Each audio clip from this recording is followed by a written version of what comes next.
warahmatullahi wabarakatuh. Innal hamdalillah nahmadullah wa nasta'inuhu wa nastaghfiruhu wa nastahdihi wa na'udzu billahi min shururi anfusina wa min sayyiati a'malina may yahdihillahu fala mudilla lahu wa may yudlilhu fala hadiya lahu. Asyhadu an la ilaha illallah wahdahu la syarika lahu wa asyhadu anna Muhammadan abduhu wa rasuluhu la nabiyya wa la rasula ba'dah. Nusalli wa nusallim ala rasulillah wa nabiyillah Muhammad sallallahu alaihi wasallam wa ala alihi wa ashabihi wa man tabi'ahum bi ihsanin ila yaumil qiyamah. Amma ba'd, qala Allah ta'ala fi kitabil karim, a'udzu billahi minasyaitonir rajim, ya ayyuhalladzina amanu taqullaha haqqa tuqatih wa la tamutunna illa wa antum muslimun. Al-ayat. Para ikhwah sekalian yang dirahmati oleh Allah, alhamdulillah kembali pada malam hari ini kita dipertemukan setelah kita di awal bulan Syawal.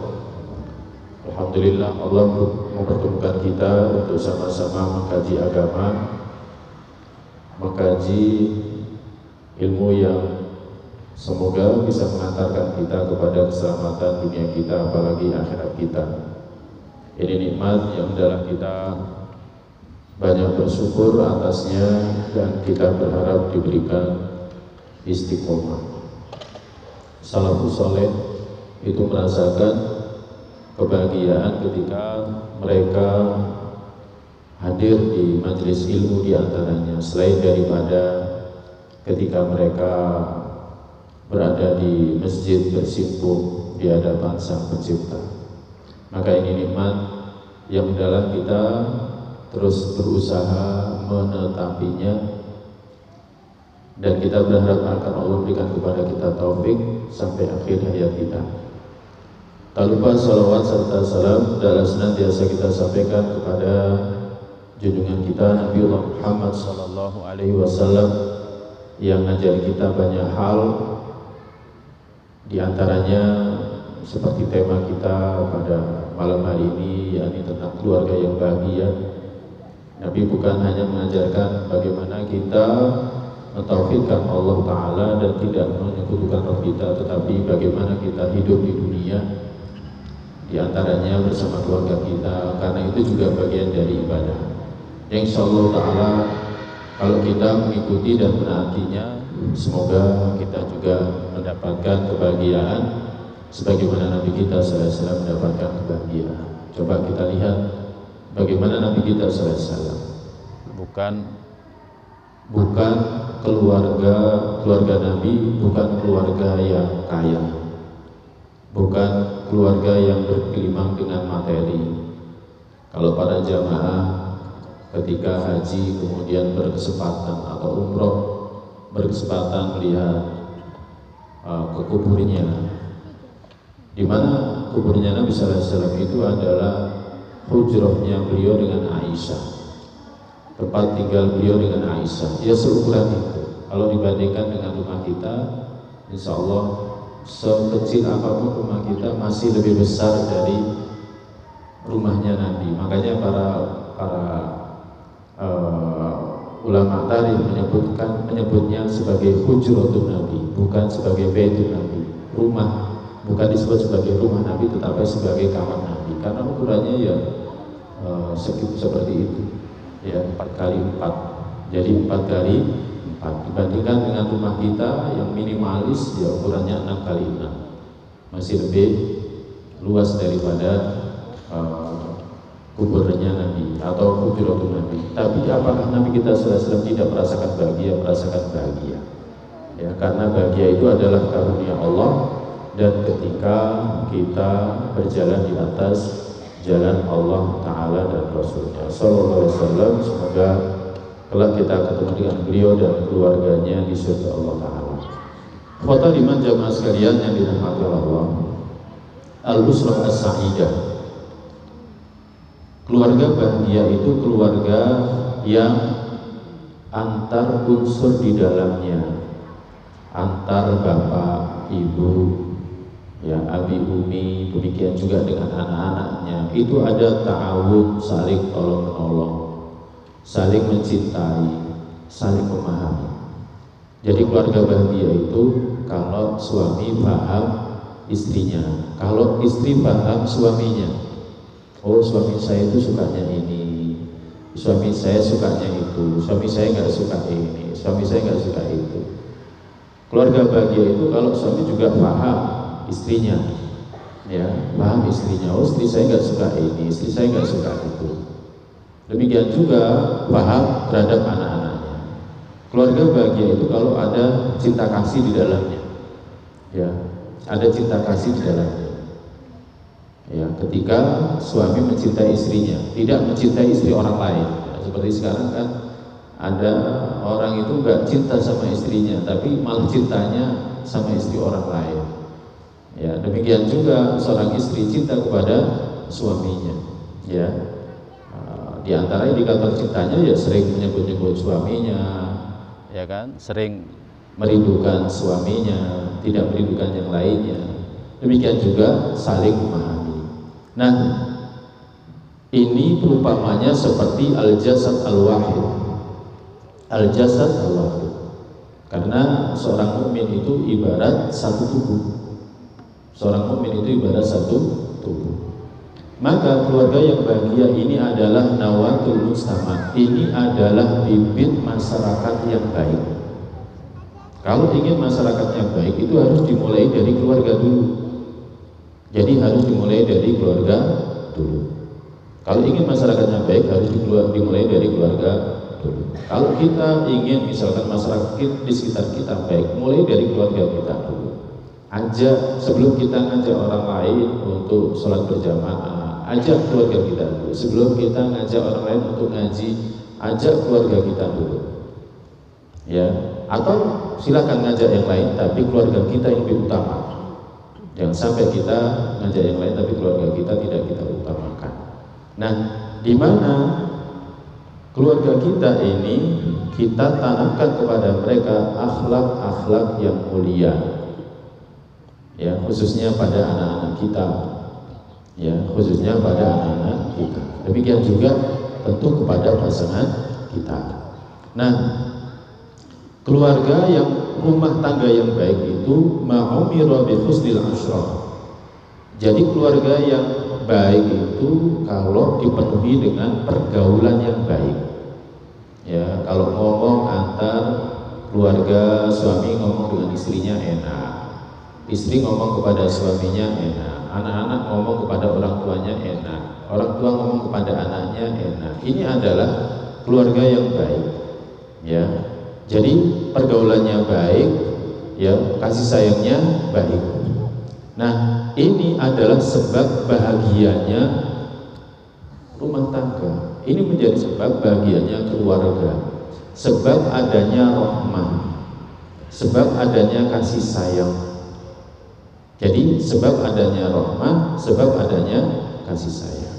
Nah, pertanyaannya, bagaimana kita merealisasikan, bagaimana kita menumbuhkan, bagaimana kita mendapatkan kebahagiaan di rumah kita.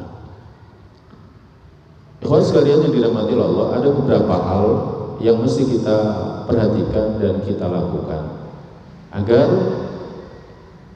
kita mendapatkan keluarga yang bahagia. Yang pertama yang harus kita lakukan, yang pertama itu adalah dengan memilih pasangan yang sholih dan sholihah.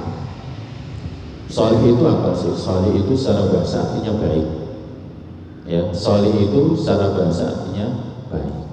Nah, tapi baik yang bagaimana? Tentu baik yang paling baik itu adalah baik menurut pandangan agama. Ya, bukan baik menurut pandangan manusia, baik menurut pandangan agama. Tidak disebut sebagai orang yang sholih dan sholihah kecuali agamanya baik, kecuali agamanya baik. Ya, jadi memilih pasangan yang sholih dan sholihah. Dalam hadis Abu Hurairah radhiyallahu taala anhu, Nabi kita sallallahu alaihi wasallam pernah bersabda, "Tunkahul mar'atu li arba'." Wanita itu dinikahi dengan sebab 4 hal. Limaliha, pertama dengan sebab hartanya. Wali hasabiha, dengan sebab keturunannya. Kemudian wajamaliha, dengan sebab kecantikannya. Walidiniha, dan yang keempat dengan sebab agamanya. Ini tabiat secara umum di mana seorang laki-laki itu menikahi seorang wanita. Ya, makanya Nabi sallallahu alaihi wasallam kemudian bersabda dengan sabda demikian, bahwa pada umumnya wanita itu dinikahi karena 4 hal: karena hartanya, karena nasabnya, karena kecantikannya, karena agamanya. Tetapi kemudian Nabi sallallahu alaihi wasallam berpesan, "Fadfar bidzati," maka pilihlah agamanya, taribat yadaka, niscaya akan beruntung katanya. Ya, niscaya engkau akan beruntung. Hadis Bukhari. Ya, jadi hadis Bukhari. Jadi prioritas utama ketika memilih pasangan itu adalah yang baik agamanya. Baik agamanya itu bukan hanya akidahnya, oh dia mentauhidkan Allah, tidak menyekutukan Allah, bukan hanya itu, tetapi juga akhlaknya. Nabi kita sallallahu alaihi wasallam, kalau misalkan ada seorang wanita yang mau ditawarkan kepada beliau, maka ada di antara orang yang disuruh untuk mengetahui kebiasaan wanita itu, ya, bagaimana dia mengurus dirinya, tubuhnya, ya, bagaimana dia membersihkan giginya, mengurus rambutnya dan lain sebagainya. Ya, ini kaitannya dengan masalah akhlak. Bukan hanya sekedar agama itu masalah akidah, tidak, tetapi masalah yang lainnya. Jadi juga masalah yang lainnya. Nah, tetapi yang utama dari sekian masalah ini, ya kan, dibandingkan dengan harta, keturunan, kecantikan, maka yang harus diprioritaskan itu adalah agamanya, agar talibat yadaka, agar beruntung. Nah, ini ikhwatal iman yang dirahmati Allah Subhanahu wa taala. Makanya kalau misalkan ada orang yang mau melamar, ya kan, seorang wanita, maka prioritaskan yang utama itu adalah agama.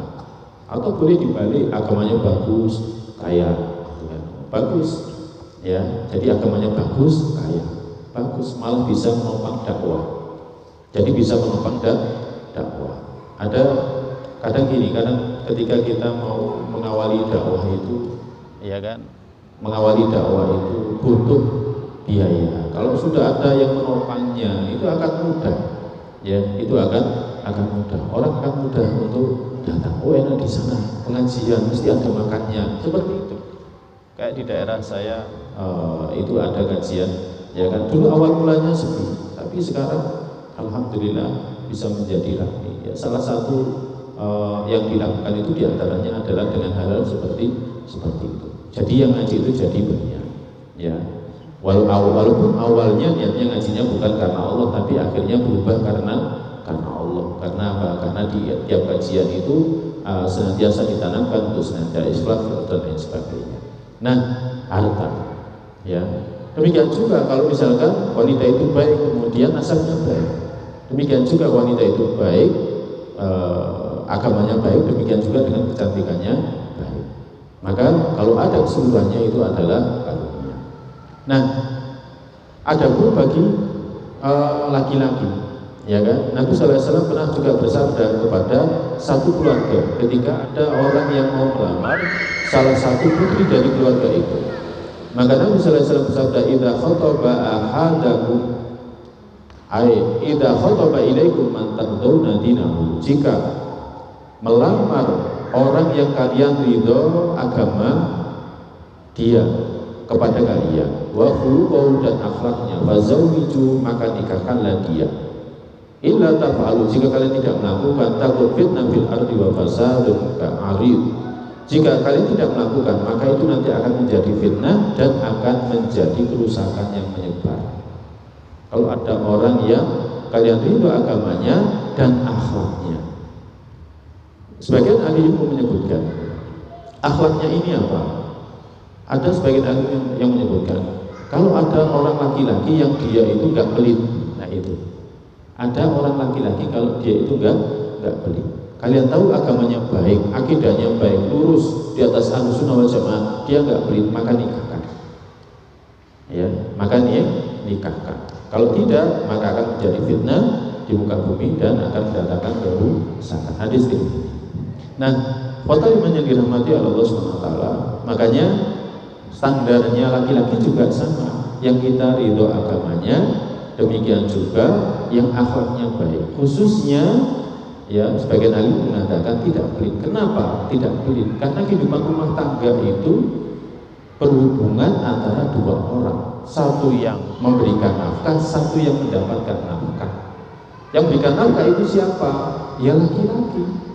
Sebagaimana firman Allah dalam surat An-Nisa, ar-rijalu qawwamuna 'alan nisa bima faddalallahu bi ba'dihim 'ala ba'din wa bima anfaqu min amwalihim. Laki-laki itu pemimpin karena apa? Karena memang Allah utamakan laki-laki atas wanita, dan yang kedua bima anfaqu min amwalihim, dengan sebab apa yang mereka infakkan dari harta mereka. Ya. Maka bagaimana dia akan menginfakkan kepada istrinya kalau dia punya akhlak kikir? Kalau dia itu kikir, kalau dia itu pelit, nggak mungkin.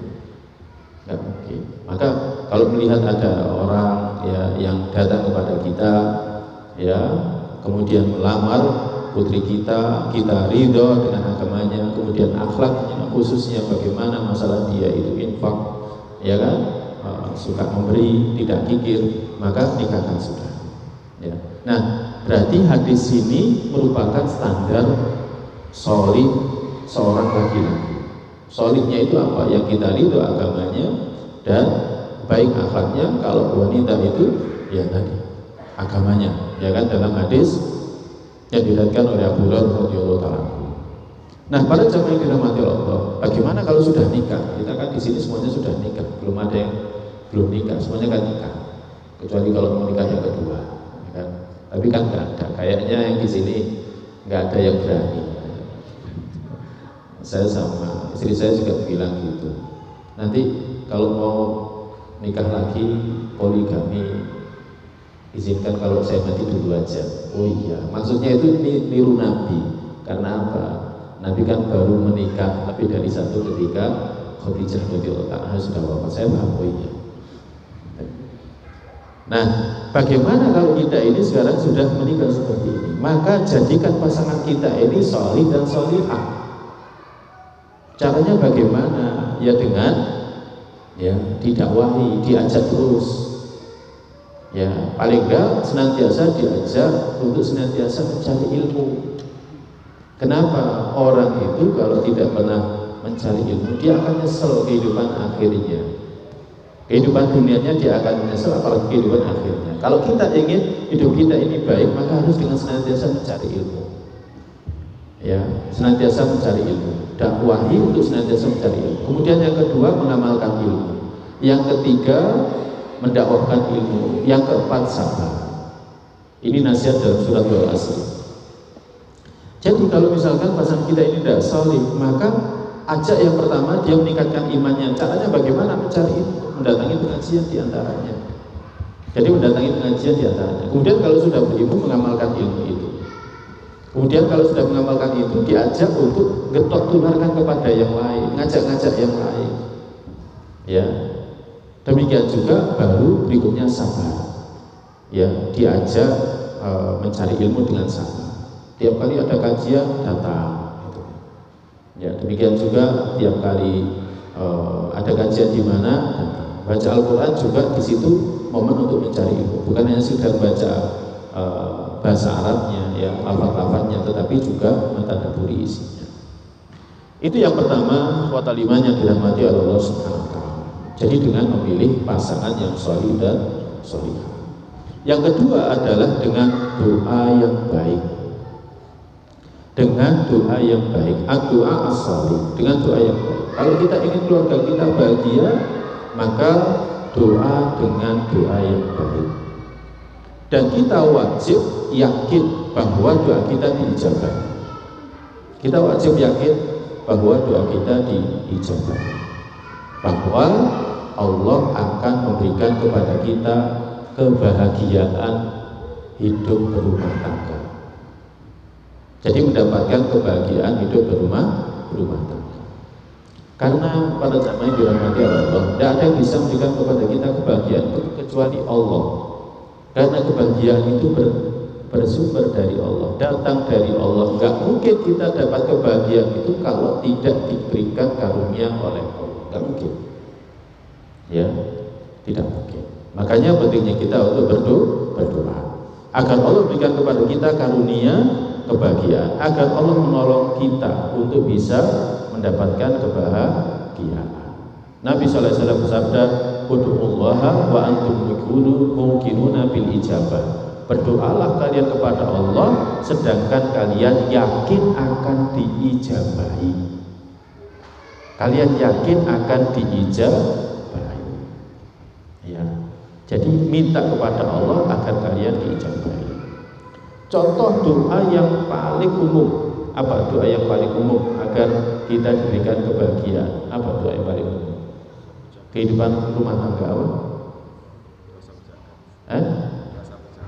Rabbana atina fid dunya hasanah. Bukan, itu bukan doa agar diberikan kebahagiaan keluarga secara umum. Ya, itu doa yang umum. Rabbana hab lana min azwajina wa dzurriyyatina qurrata a'yun waj'alna lil muttaqina imama. Ya. Kenapa kita berdoanya dengan kata-kata Rabbana? Para ulama menyebutkan bukan Allahumma hab lana, tetapi Rabbana, karena Allah yang ngatur. Allah itu Rabbul alamin. Allah itu Rabbul. Artinya Rabbul itu apa? Yang ngatur. Maka yang bisa ngatur itu hanya Allah. Yang bisa mengarahkan kebahagiaan kita itu adalah Allah. Yang bisa memberikan kepada kita karunia kebahagiaan itu adalah Allah SWT. Nah, kita berdoa Rabbana hablana. Ya. Hablana artinya karuniakan kepada kami. Rabbana hablana min azwajina, dari pasangan-pasangan kami. Ini juga doa untuk ibu-ibu ummahat, bukan hanya untuk suami, bukan. Karena azwaj pasangan itu bisa saja wanita pasangannya dengan laki-laki, kemudian laki-laki pasangannya dengan wanita. Nah, kita minta kepada Allah, hablana min azwajina wa dzurriyyatina, dan keturunan kita yang qurrata a'yun, yang jadi penyejuk mata. Artinya penyejuk mata itu ya kita melihatnya senang. Kebahagiaan itu kan diawali dari pandangan. Jadi dari pandangan, di antaranya adalah dari pandangan kemudian masuk ke dalam hati kita, masuk ke dalam dada kita. Kita melihat misalkan anak-anak kita yang masih kecil, dia sudah bisa adzan, senang adzan di masjid. Itu qurrata a'yun. Ya, yang demikian itu adalah qurrata a'yun. Anak-anak kita arahkan, ayo lekene sholat jamaah, diem ya. Ya kan? Kemudian dia nurut, itu qurrata a'yun. Itu qurrata a'yun, nurut. Anak dia diarahkan nurut, itu qurrata a'yun. Tapi kalau diarahkan sulit sekali, sampai kadang kita berkata, sakjane kamu awakmu anake sapa. Nah, itu berarti bukan qurrata a'yun. Nah, mendapatkan karunia kebahagiaan berupa anak-anak yang sholih sholihah, pasangan yang sholih sholihah, itu dari Allah. Nggak mungkin kita mendapatkannya tidak dari Allah. Makanya yang termasuk yang penting adalah yang kedua adalah berdoa dengan doa yang baik agar kita diberikan karunia pasangan yang qurrata a'yun. Ya, kadang kita pulang, kita para suami kerja sudah capek di luar gitu kan, ya capek di luar, dimarahi sama pimpinan gitu kan, kemudian ya di ejek misalkan sama teman-teman, diguyoni, diprank dan lain sebagainya. Kemudian pulang, kemudian ditanya, Pak dapat berapa hari ini? Sudah berat itu, berat. Ya di tempat kerja sudah ditekan, kemudian masuk ke dalam rumah dapat tekanan lagi yang lain, itu berat. Ya berat. Tapi kalau misalkan kita pulang dari kerja, kemudian pulang ke rumah, tiba-tiba Pak mau minum apa? Kopi, teh, es teh, ya kan? Kopi susu dan lain sebagainya. Jadi pulang ke rumah itu saya kayak datang ke restoran gitu. Ya, datang ke restoran kan, kita datang ke restoran kan tidak disuruh bayar dulu kan, tapi ditanya mau makan apa, mau minum apa, baru nanti bayarnya di akhir. Tapi kadang kita pulang ke rumah itu nggak seperti itu. Pulang ke rumah itu disuruh bayar dulu, baru kemudian nanti disuguhkan makanan. Maka ibu-ibu harus lebih baik daripada wanita-wanita di luar. Kita masuk ke minimarket saja langsung disapa kok. Masuk minimarket sudah disapa. Padahal mereka juga capek, mereka kerja juga capek. Ya, tapi ketika kita masuk ke minimarket disapa, capek kita itu hilang. Capek kita itu hilang. Masuk kemudian mendapatkan AC, capek kita itu hilang.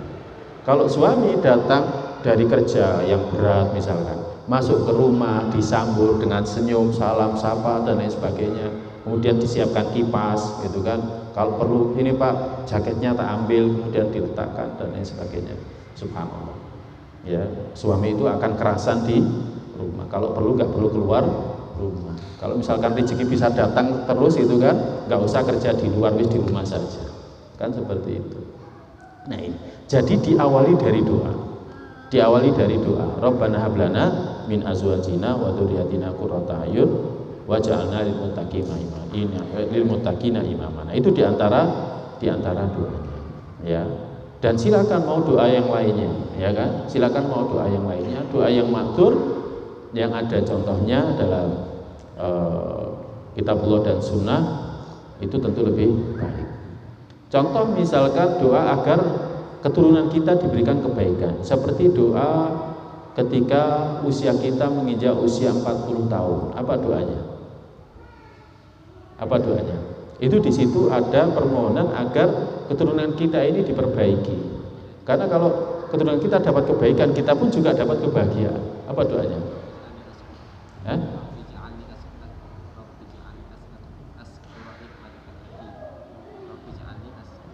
Ya, Rabbi auzi'ni an ashkura ni'mataka allati an'amta 'alayya wa 'ala walidayya wa an a'mala shalihan tardahu wa aslih li fi dzurriyyati. Ya, ini doa yang kita dianjurkan kita baca, banyak kita baca kalau usia kita 40 tahun. Ya.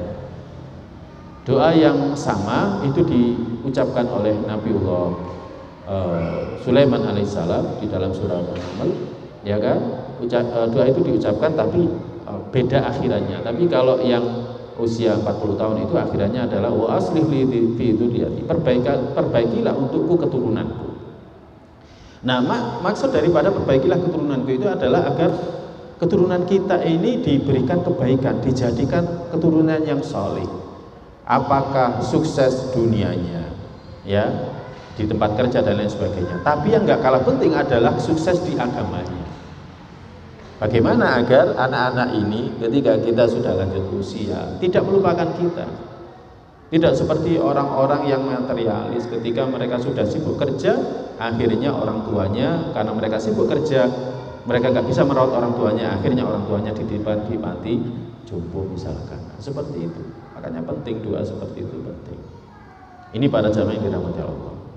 Kemudian yang ketiga, di antara sebab yang mendatangkan kebahagiaan itu adalah al-mu'asyarah bil ma'ruf, mempergauli istri dengan cara yang ma'ruf. Dengan cara yang ma'ruf. Ya, dengan cara yang ma'ruf. Nah, cara yang ma'ruf itu apa? Di antaranya dengan ucapan yang baik. Al-kalimah at-thayyibah. Ya, al-kalimah at-thayyibah. Contoh gampangnya gini para jamaah yang dirahmati Allah. Kalau kita ngomong dengan orang lain, kita ini ngomongnya enak, maka kepada istri itu harus lebih enak. Kalau kita WA-an, chatting sama orang itu, ngasih emoji apa? Emoji itu apa? Gambar-gambar itu ya. Nah, kepada istri itu harus lebih lagi. Harus lebih lagi. Ya. Kalau kita ngomongnya dengan orang lain itu ngomongnya halus, kepada istri itu harus lebih halus lagi. Ya, harus lebih halus lagi. Kalau Nabi kita sallallahu alaihi wasallam memanggil istrinya Aisyah radhiyallahu anha, ada sebutan khusus Umairah. Ya. Jadi ada sebutan khusus Umairah. Jadi kalau kita bisa ngomong baik, halus dengan orang lain, maka kepada istri itu lebih berhak. Karena mereka orang yang paling dekat dengan kita. Mereka yang senantiasa bersama dengan kita. Wasubbah al-jamilah, mempergauli dengan ma'ruf itu juga dengan menemani dengan pertemanan yang sangat indah, yang sangat baik. Ya, kalau kita punya teman senantiasa kita bawa kemana-mana, kita punya sahabat misalkan di tempat kerja, waktunya makan kita sering makan sama dia, kita sering traktir dia, istri lebih utama. Ya, istri lebih utama. Ya, kadang kita sering kali ngajak orang makan di luar, tapi istrinya makan di dalam terus. Istrinya makan di dalam terus, artinya di dalam rumah, nggak pernah di luar rumah. Kalau kita sering dengan teman kerja kita, makanya keluar, makan keluar aja, makan keluar saja, ya kan? Istrinya nawari, Bi, botot ya, enggak wis, aku makan di luar, ya kan? Sekali-kali istrinya itu juga diajak makan ke keluar. Bahkan seharusnya lebih utama, ya, keluar kemana-mana sama temannya, goncengan. Istri itu lebih utama, ya, istri itu lebih utama, ya. Jadi as-suhbah al-jamilah, pertemanan yang indah, ya. Jadi kita menjadikan istri kita seperti sahabat, ya, seperti sahabat, ya. Yang namanya sahabat, ada apa-apa ya saling cerita satu dengan yang lainnya. Tapi tentu, ya, karena rumah tangga itu ada urusannya sendiri. Jangan sampai urusan di tempat kerja itu kita bawa ke rumah kita, jangan sampai, karena itu nanti akan membebani keluarga kita. Nah, termasuk al-mu'asyarah bil ma'ruf, mempergauli dengan cara yang ma'ruf itu adalah kaful adza, tidak nyakiti. Tidak ada ceritanya sahabat nyakiti sahabatnya, tidak ada. Maka sama juga, tidak semestinya seorang suami nyakiti istrinya. Sebaliknya, tidak semestinya juga seorang istri menyakiti suaminya, tidak boleh. Ya, nyakiti dengan ucapan, apalagi sampai dengan pukulan, nggak boleh. Kita saja kalau berteman, bersahabat dengan orang itu mesti mau jaga, mau ngomong itu kan kita jaga. Mau ngomong ini, misalkan mau marah, mau ngumpat gitu kan, kita hati-hati. Nanti kalau tak umpat bagaimana? Seharusnya kepada istri itu lebih utama. Tapi seringkali kita merasa karena istri kita ini lebih di bawah kita posisinya, kita akhirnya berani ngumpat pasangan kita, mencela pasangan kita. Tapi kalau dengan sahabat yang berada di kantor nggak berani. Karena apa? Karena selevel. Nah, kalau kepada sahabat kita di tempat kerja kita tidak pernah nyakiti dia, kepada istri seharusnya lebih utama, karena dia yang menemani kita satu kali 24 jam bahkan, ya kan? Nah ini, makanya Allah berfirman dalam surat An-Nisa ayat 19, wa ashiruhunna bil ma'ruf, pergaulilah mereka dengan cara yang ma'ruf. Apalagi kalau pasangannya lebih dari satu, istri pertama, istri kedua, beda karakternya beda, wataknya beda, maka pergauli mereka sesuai dengan karakteristik mereka. Itu makna wa ashiruhunna bil ma'ruf diantaranya, ya. Jadi ashiruhunna bil ma'ruf, pergaulilah mereka dengan cara yang ma'ruf. Ya, kalau biasanya istrinya suka dandan, ya konsekuensinya harus dimodali.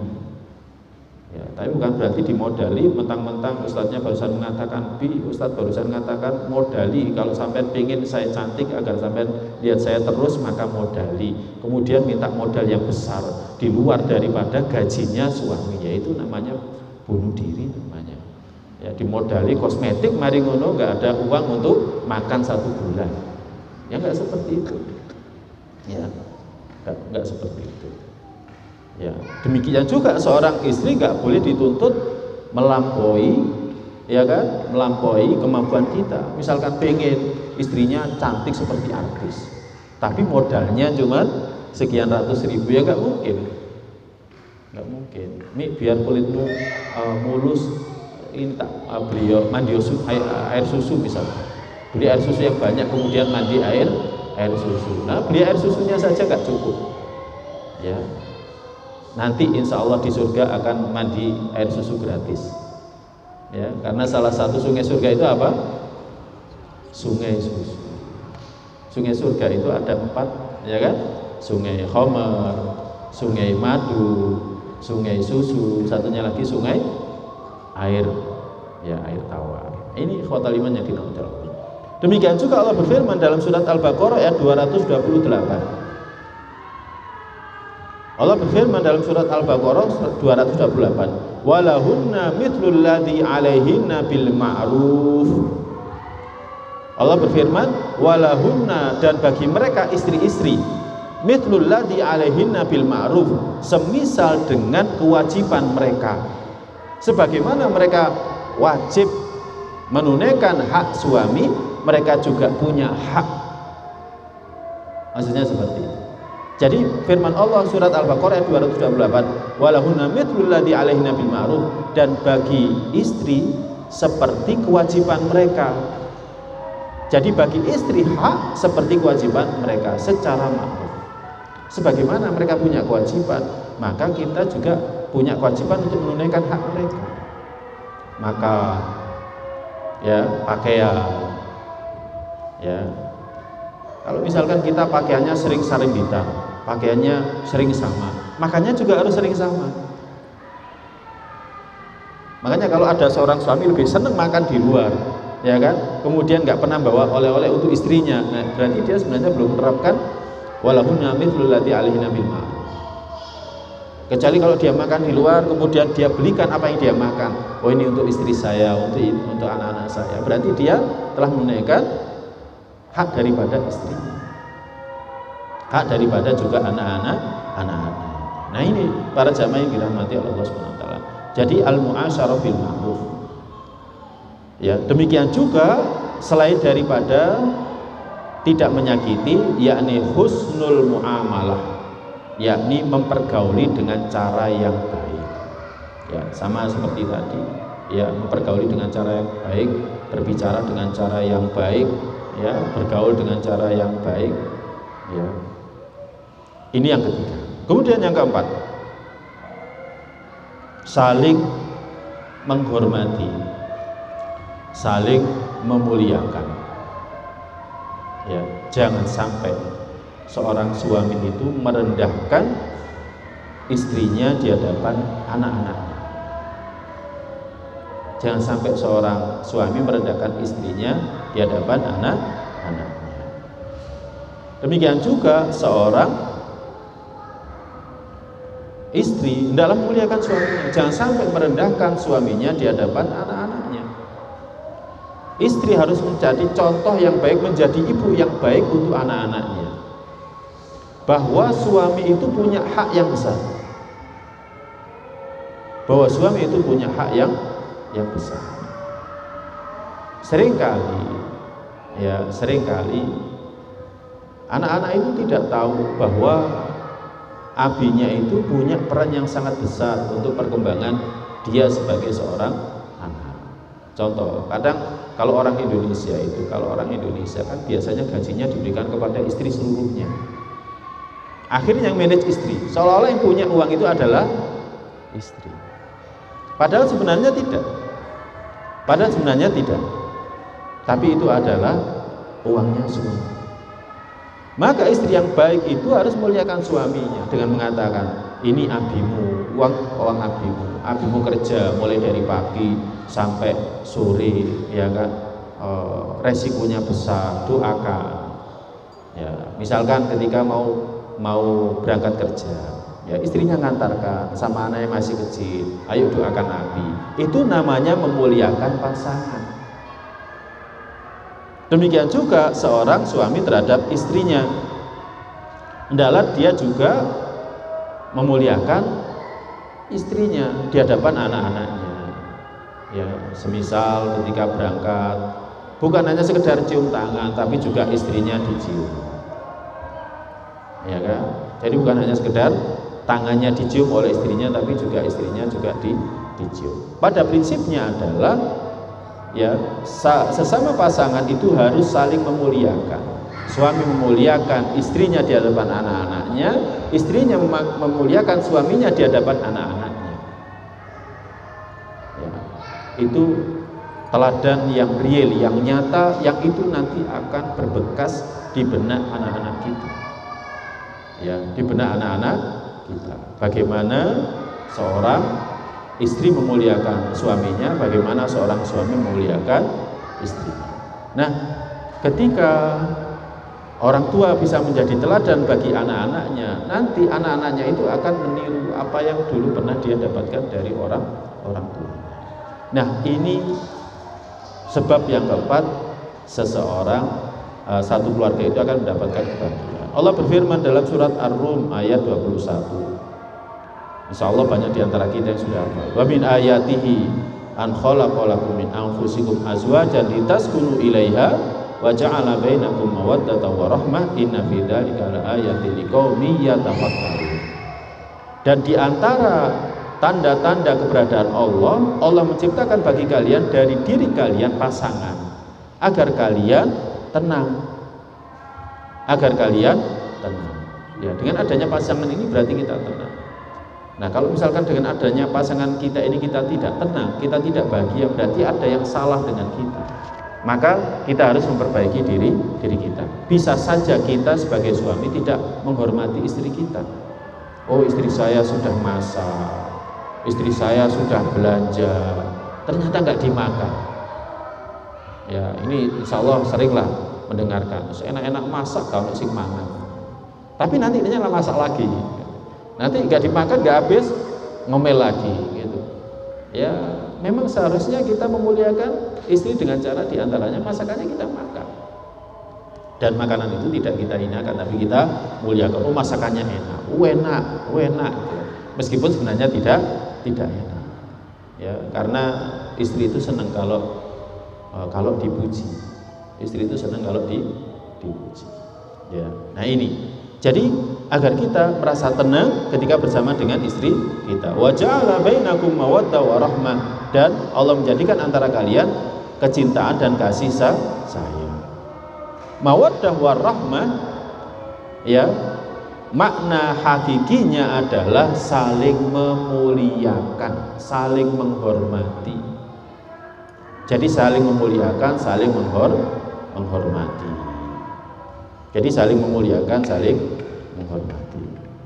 Nah, para jamaah sekalian yang dirahmati Allah Subhanahu wa taala, kita tidak merendahkan pekerjaan istri. Ya, kita sebagai suami, contohnya diantaranya, kita tidak merendahkan pekerjaan istri. Pekerjaan istri itu berat. Ya, mulai dari pagi, ya, sampai pagi lagi sampai malam itu kan urusannya mulai dari teras rumah, pintu depan sampai belakang. Kemudian urusannya juga anak-anak.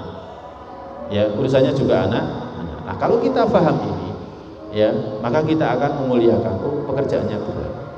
Beda kalau kita sebagai kepala rumah tangga, ya kan, pekerjaan kita juga berat, tapi banyak hiburannya. Kan jalan-jalan itu kan hiburan, ya.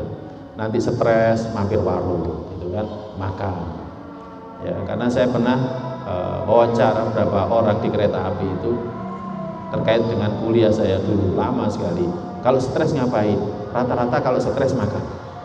Makanya orang-orang kalau stres itu pekerjaan kan biasanya pelampiasannya diantaranya makan, ke warung, makan yang enak, itu stresnya itu. Nah, tapi kalau istri kita di rumah mulai dari pagi sampai sore tekanannya banyak, ya, kemudian terbatasi oleh ruang. Ya, maka kita harus hormati mereka. Oh, istri saya juga butuh refreshing dan lain sebagainya. Ada beberapa kasus rumah tangga itu yang datang ke saya, ya kan, sama seperti itu. Dan kita berikan solusi. Jangan ngaji terus. Ngaji itu baik, tapi yo ngaji sambil jalan-jalan lah. Mosok ngaji terus. Ya, dalam rangka menjadikan istrinya sholihah diajak ngaji terus. Ya kan? Istri wanita itu kadang butuh diajak seneng-seneng. Diajak seneng-seneng itu saja sudah senengnya setengah mati. Ya, diajak seneng-seneng itu senengnya setengah mati. Apalagi kalau diajak terus. Itu sumber kebahagiaan itu di situ. Kalau diajak ngaji terus stres. Ya, misalkan setelah ngaji seperti ini, ya kan, diajak marung kemana gitu. Tapi kalau ada suguhannya ya enggak. Ya, atau misalkan suguhannya nanti digunakan untuk besok, ya kan, sekarang mau marung kemana? Itu istri senang. Ya, kecuali ada tipe wanita yang nggak suka diajak makan di warung, itu nggak suka, seperti istilahnya nggak suka. Tapi sebenarnya kalau dibawakan itu senang, tapi kalau diajak marung nggak suka. Nah, yang penting prinsipnya itu adalah saling menghormati antar sama pasangan.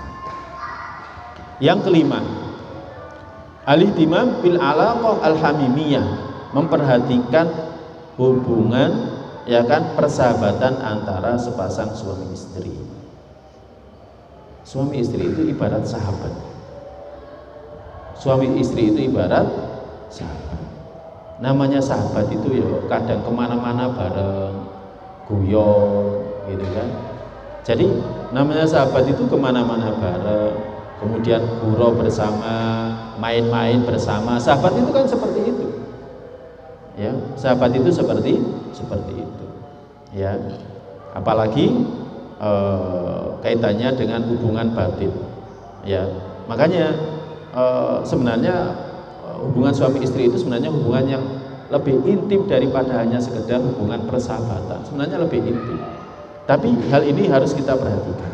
Jangan sampai kita meremehkan hal ini.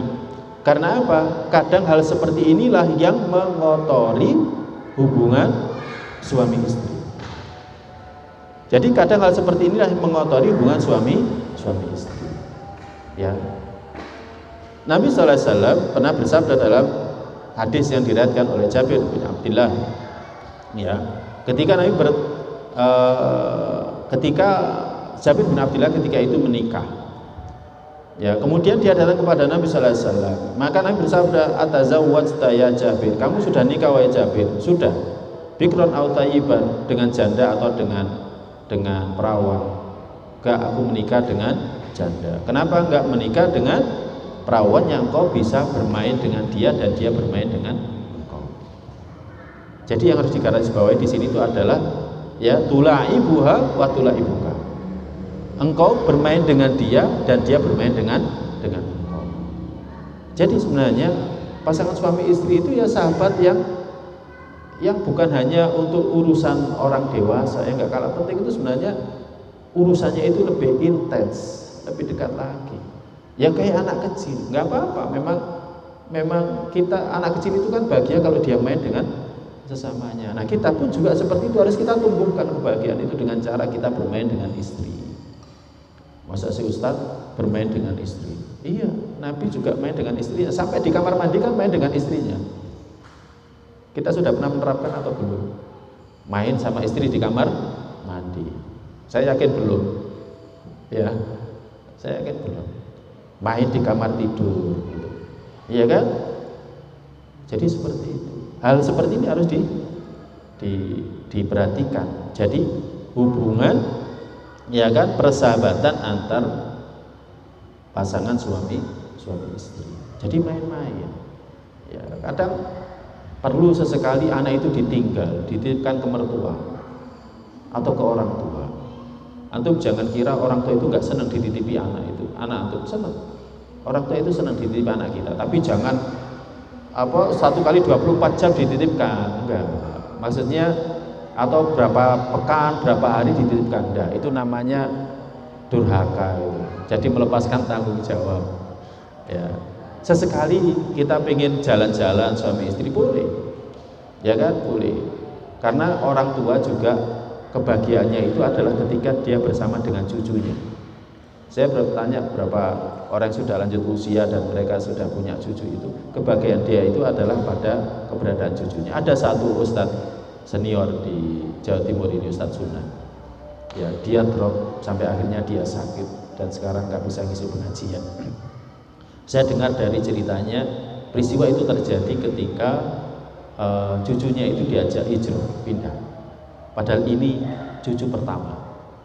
Ya, padahal ini cucu pertama dan adiknya juga yang merupakan cucu pertama. Sejak ditinggal itu drop. Akhirnya kita nasihati, ya kita sampaikan kepada beliau. Orang tua kita itu sayangnya kepada kita tidak sebesar sayangnya kepada cucunya. Jadi tidak sebesar sayangnya kepada anak cucunya. Sayangnya kepada anak cucunya itu lebih besar daripada sayangnya kepada kita. Betul. Makanya jangan sampai mutus hubungan antara anak kita dengan orang tua kita atau dengan mertua kita. Kalau perlu kita ajari senantiasa nyambung dengan kakek neneknya.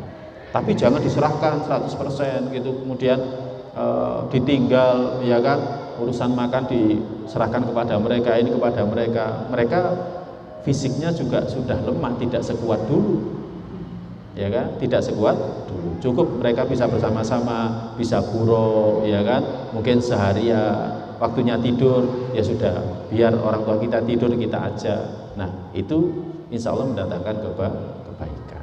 Nah, jadi pada prinsipnya khotal iman yang dirahmati Allah Subhanahu wa taala, jadi hubungan persahabatan antara pasangan suami istri ini senantiasa harus dimunculkan.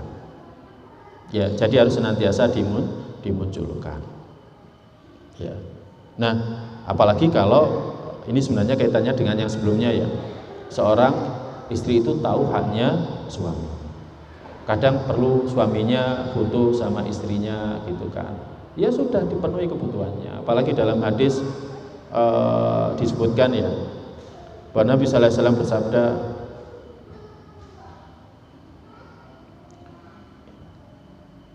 idzar rajulu da'a zaujatahu li hajati. Kalau seorang suami mengajak istrinya untuk hajatnya, untuk menggaulinya, untuk jima, ya kan? Li hajah itu sebenarnya kinayah untuk jima, maka datangi. Wa in kanat ala tanur, walaupun itu di atas tungku api, ya kan? Tujuannya apa? Bukan hanya sekedar bermain-main, yang enggak kalah penting itu jaga agamanya suami, ya, jaga agamanya suami. Jadi ini juga kaitannya dengan memuliakan haknya suami. Kemudian yang ke-6, baru ngajari keluarga itu mencintai kebaikan, ya, mencintai kebaikan, mencintai hukum-hukum Allah Ta'ala, ngajarkan mereka syariat agama, ngajari mereka sholat, sedekah, silaturahim, ya, kayak dulu misalkan kita masih kecil sering diajari sama orang tua kita, ini kamu masukkan ke kaleng di masjid. Itu sebenarnya diantara bentuk ngajari kebaikan. Ngajari anak senantiasa sholat jamaah, ngajari anak untuk menghadiri pengajian seperti ini, ya, ngajari anak untuk menghadiri majelis ilmu, ngajari anak untuk memuliakan yang lebih tua. Gak boleh duduk di atas, itu duduknya mbah, itu duduknya kakek nenek, nggak boleh duduk di atas, misalkan seperti itu. Kakinya, nah ini juga harus kita lakukan agar keluarga ini bahagia. Karena kalau misalkan anak ini nggak pernah diperintah, tidak pernah dilarang, ya akhirnya menjadikan anak yang nggak ngerti aturan. Ya. Jadi anak nggak pernah diperintah, nggak pernah dilarang, akhirnya menjadikan anak yang tidak ngerti aturan, karena nggak pernah diatur. Akhirnya nggak ngerti aturan. Bagaimana seharusnya bersikap kepada yang lebih tua? Bagaimana seharusnya bersikap kepada yang umurnya lebih tua dari dia? Nah, secara umum Allah berfirman dalam surat At-Tahrim ayat 6, ya ayyuhalladzina amanu qu anfusakum wa ahlikum naro. Wahai orang yang beriman, jagalah diri kalian dan keluarga kalian dari siksa api neraka. Ya, waquduhan nas wal hijar, yang bahan bakarnya dari manusia dan bebatuan. Alaiha malaikatun ghiladun syidad la ya'sunallaha ma amarahum wa yaf'aluna ma yu'marun. Jadi kita diperintahkan untuk ku anfusakum ahlikum nar. Kita diperintahkan untuk jaga diri kita dan keluarga kita dari siksa api. Ya, termasuk kalau misalkan istri kita belum sholat, ya diajak. Ya kan, diajak untuk sholat. Ya, diajak untuk yang belum berhijab, berhijab. Diajak pengajian dan lain sebagainya. Dan harus dilakukan sabar. Tadi surat Wal Asri tadi. Ya. Jadi mencari ilmu, kemudian yang kedua mengamalkan ilmu, yang ketiga mendakwahkan atau ngajak mencari ilmu dan ngajak mengamalkan ilmu. Baru yang terakhir sabar. Sabar apa? Sabar mencari ilmu, sabar mengamalkan ilmu, sabar dalam mendakwahkan ilmu. Ya, seperti Nabi Nuh alaihi wassalam kan juga sabar mendakwahi keluarganya, tapi anaknya Nabi Nuh durhaka, istrinya Nabi Nuh juga durhaka, istrinya Nabi Nuh juga durhaka, tetap disuruh sabar, ya kan? Atau istri mendakwahi suaminya, seperti Asia mengajak suaminya Fir'aun, pun juga harus dilakukan secara sabar. Kemudian yang keenam, Kemudian yang keenam, yakni at-taghaful anil akhta. At-taghaful anil akhta. At-taghaful anil akhta ini artinya adalah ya melupakan kesalahan. Ya, atau secara bahasa gampangnya, agar keluarga kita ini bahagia, ya. Yakni kita melupakan kesalahan pasangan kita. Jadi melupakan kesalahan pasangan kita. Kemudian menyikapi kesalahan itu dengan lemah lembut, dengan maaf. Istri kita mesti ada salahnya, sama seperti kita juga ada salahnya. Tapi kadang seringkali kita menimpakan kesalahan itu hanya kepada istri. Misalkan anak kita nakal, seringkali kenakalan anak kita hanya kita timpakan kepada istri, bukan kepada kita. Kita ini sebagai kepala rumah tangga seharusnya lebih bersalah. Karena apa? Hadisnya jelas dalam hadis Aisyah, ya. Nabi bersabda, kullukum ra'in wa kullukum mas'ulun an ra'iyati. Warrajulu ra'in bi ahli baiti wa mas'ulun an ra'iyati. Yang pertama disebutkan oleh Nabi, seorang laki-laki itu pemimpin di rumah tangganya dan dia akan diminta pertanggungjawaban atas kemenantinya. Jadi yang pertama istri, baru kemudian Nabi bersabda, wal mar'ah ra'iyah fi baiti zawjiha. Dan wanita itu pemimpin di rumah suaminya kalau suaminya tidak ada di rumah. Nah, maka dari hadis ini seharusnya kalau ada kesalahan rumah tangga itu tidak 100% kita bebankan kepada istri. Kita sebagai kepala rumah tangga juga harus introspeksi. Jangan-jangan kita sendiri yang salah. Ya. Jadi melupakan kesalahan ini salah satu perkara penting yang bisa kita realisasikan agar kita dapat kebahagiaan. Imam Al-Hasan Al-Basri rahimahullah ta'ala pernah berkata, ma zalat taghafulu min fi'lil kiram. Ya, taghaful, melupakan kesalahan itu senantiasa termasuk perbuatan yang mulia. Sebab terjadinya perselisihan dimanapun, bukan hanya di rumah tangga, sampai di tempat kerja, itu karena mungkin kesalahan orang. Apalagi di rumah tangga kita, karena apa? Mungkin kesalahan, ya kan? Kesalahannya yang dulu diungkit-ungkit, sudah yang dulu. Kesalahannya yang sedikit diungkit-ungkit, ya kan? Kesalahannya satu, akhirnya melupakan kebaikan dia yang banyak. Ya, misalkan kesalahan istri kita satu, kemudian kebaikannya dilupakan. Ya, kebaikannya dilupakan. Kebaikan dia ngandung anak kita, dia merawat anak kita, dia bersihkan rumah kita, dia masak di rumah kita. Akhirnya dilupakan karena satu kesalahan. Istri juga seperti itu, kesalahannya suami diungkit-ungkit. Ya kan? Misalkan karena usahanya lagi down, lagi jatuh. Akhirnya diungkit-ungkit. Seolah-olah selama ini nggak pernah perhatian. Padahal sepanjang waktu sebelumnya senantiasa memberikan nafkah, tidak pernah telat, misalkan seperti itu. Tapi karena satu kesalahan diungkit-ungkit. Ya, maka kalau kita ingin bahagia, hendaklah at-taghaful anil akhta. Ya, taghaful. Saya cenderung menerjemahkannya melupakan kesalahan. Imam Ahmad rahimahullah ta'ala pernah mengatakan, tis'atu asy'arin husnil khuluq. Tis'atu asy'ari husnil khuluq fit taghaful. 9/10-nya akhlak yang baik itu dalam taghaful. Jadi 9/10-nya akhlak yang baik itu dalam melupakan kesalahan orang. Akhlak yang baik, kalau dikatakan akhlak yang baik itu adalah 1 atau 10/10. 9/10-nya itu adalah melupakan kesalahan orang. Ya. Kalau kita ingin akhlak kita ini baik, sudah lupakan kesalahan orang. Nah, yang harus kita perhatikan hadis Muslim. Ya, hadis Muslim, Nabi SAW pernah bersabda. Nabi pernah bersabda, inna syaitana yada'u arsyahu 'alal ma'. Sesungguhnya setan meletakkan arsy-nya di atas air. Tsumma yab'atsu sarayahu finnas. Kemudian dia mengutus pasukannya di tengah-tengah manusia. Kemudian beritahukan kepada mereka yang paling dekat kedudukannya di sisi setan ini adalah yang paling agung kedudukan mereka di sisi setan ini adalah yang paling besar fitnahnya.